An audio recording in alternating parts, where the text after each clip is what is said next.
folks. Welcome to the next edition of Serverless Craic. How are we getting on? Good. Oh, good. Great. Great. 100%. Busy. We're all good. Right, so we're flying through we'll keep our series going about going through the book. What are we now on? Chapter 11, I think it is, isn't it? Yep. Map your org capability. So this is almost like it's at the end of phase 2, where it was one of our things you talk about, like a way of mapping out that environment, which is mapping your organizational capability. And I think this was an interesting one. This was something we started doing quite early on. I remember when we started the map. Yeah. I do think this is interesting because if you think of any sort of technique or technology or expertise, like you may have read a lot about it to understand it well, but your company may be behind your thinking or actually could be ahead of your thinking. So it's you can't assume that knowledge of an individual is the same as organizational capability, especially when you go to a new organization. Sometimes you maybe observe that something is behind. So it's a very interesting space, actually.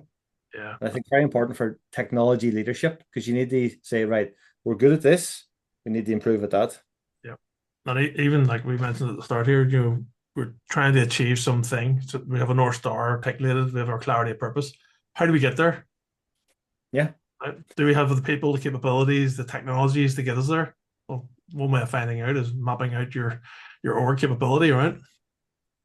And a common mistake you sometimes see is like a company, we've hired a security expert, we're now good at security.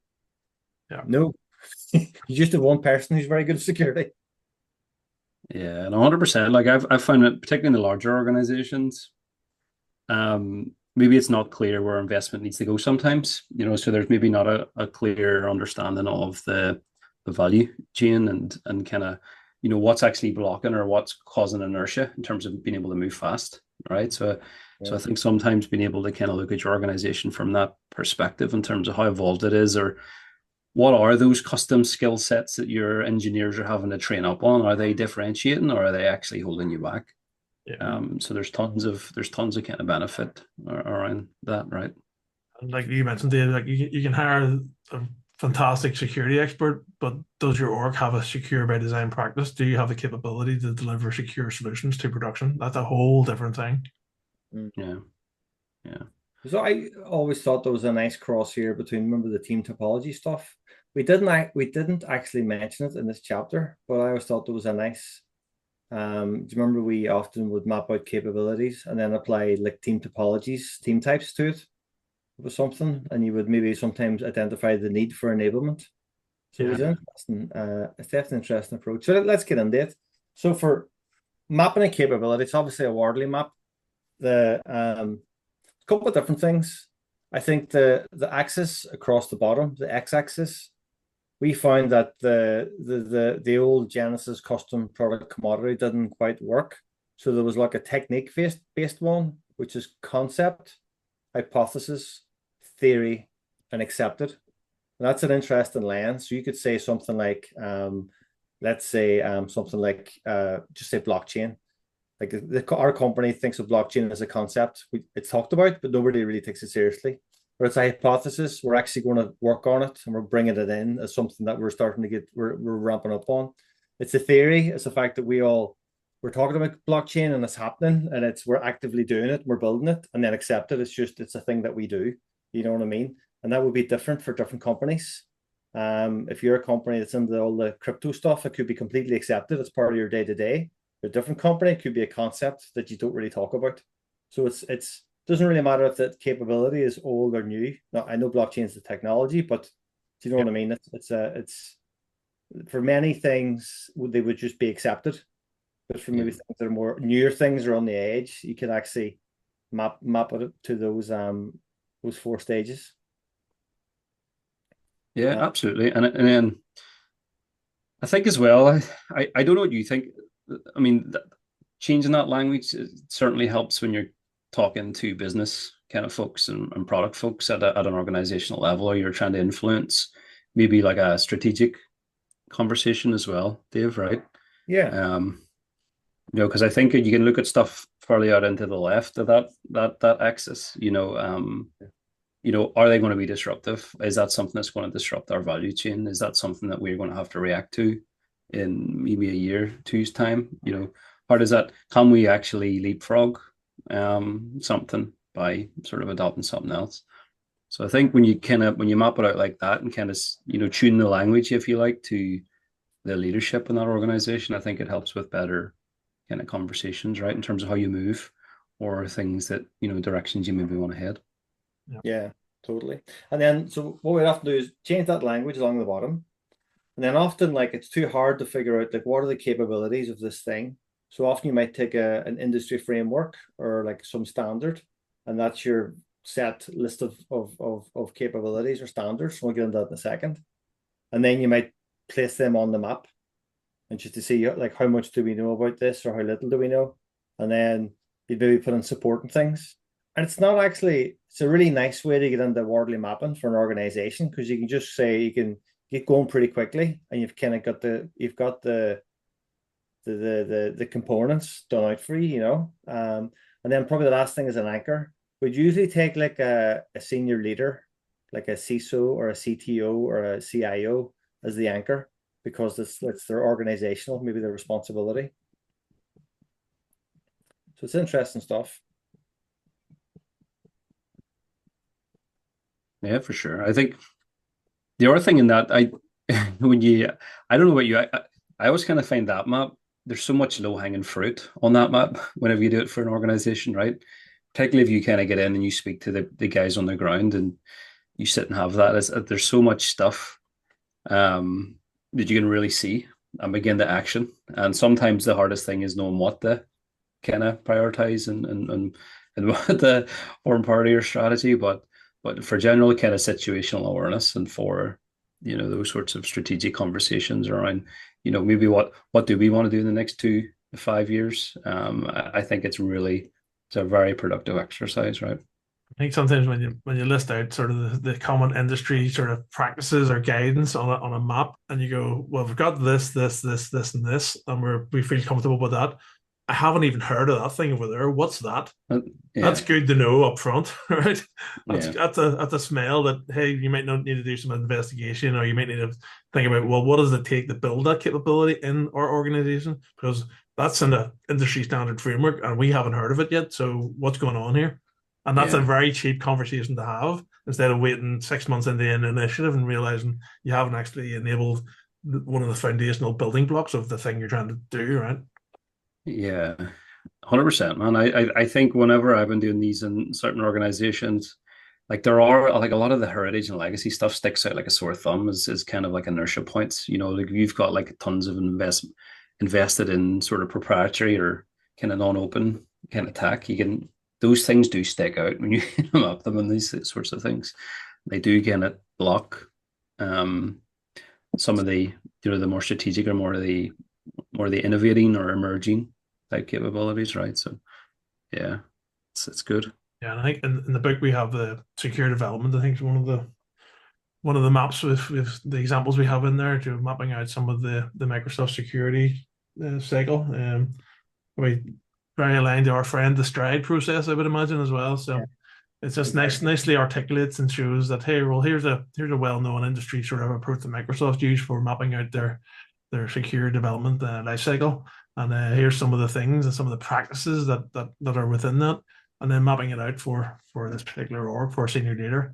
That's a nice way to approach, hey, where are we in regards to this? What's our status in this? How do we have these capabilities in our organization, or is this something we're going to need to invest in? Yeah. Yeah. Absolutely. Yeah, I thought even taking the practices from secure development and the SDL, there's like 12 practices you could kind of lay out, and even taking those 12 practices and lining them up on a map, I thought was a really good exercise. And you could do that for any organization. What are the there's the 12 practices, and how mature are they, or how accepted are they? Maybe pen testing is accepted, but maybe team threat modeling isn't. You know what I mean? So that was always a really good exercise they run through. Or you might, like Mike mentioned, oh, we have our own particular brand of that we've custom built for the last 20 years. And you go, well, actually, there's an industry standard you can apply here. Yeah. Those are the nice ones, right? Yeah. It was good. And then the supporting activities below those. Yeah. Very good. And then the next map is the cloud native development map. I thought the cloud native one was a bit more interesting. Yeah. Well, not a bit more interesting because I know we had talked an awful lot about like cloud strategy. What are the IT things that you have to do and how do they work in the cloud? And some things that you just don't have to do them anymore. Others become way more important. So I think this is very important when you're making that transition. It was very good to map out some of the cloud native capabilities, and it's like, okay, do we have, like, back in when we wrote this, do we have any 12-factor apps? Do we have CI/CD? Do we do thermal environments? do we have all this cool stuff in our organization? And it's like, I don't think we have those capabilities. We might need to look at that. Yeah. No, that one's particularly cool one because I think you do have to change your mindset, right, when you're going cloud native. Even kind of making that sort of transition more to modern app thinking and sort of what that means and how it impacts your squads in your organization and sort of how you're optimized, right? We touched on this in the previous sort of chapters around being open to the challenge and psychological safety. And whenever you sort of map out some of your org capabilities against industry good practices or emerging practices or best practices, you have to be open for that. Oh, we're not where we thought we were. We're not we're not as advanced as we thought, or that little sort of baby project that you've created for years and years and years actually may not be as good as you think it is. So you have to be open for that level of challenge when you map these things out in a very sort of clear way for anybody to see and anybody to challenge. Yep. Absolutely. Interesting. I do find looking back, like some of the capabilities haven't really changed, but the techniques have changed. Yep. Yeah. Well, it's kind of as what I was saying, the cloud's going to be, it's innovating and evolving every day, all right? So it's taking more and more off especially the operational stuff off your head, right? So it's good. It'll continue to change, right? And even looking back at this one, like a lot of orgs wouldn't be that mature. Even today, that cloud native map still stands up. Like there's probably lots of organizations you could probably do with applying that lens to their org. Yeah. Yeah. For sure. So be short one now. Yep. I mean, I do think this is a really good strategy. I mean, you think of things like some of the GenAI capabilities, even the whole agentic landscape, even things around kind of data science and machine learning. There's so many new things happening. It's not a bad start to take like a structure of something and try and drop it into a Wardley map and just see where your capability is in the organization. Even if you're starting in the new strategic area around whatever, just try and find a half sensible industry description of what that is and drop it into a Wardley map and change the evolutionary axis to those kind of the concept, hypothesis, theory, and accepted, and try and map out where you think your organization is. Not the smartest person in your organization, where you think the organization is.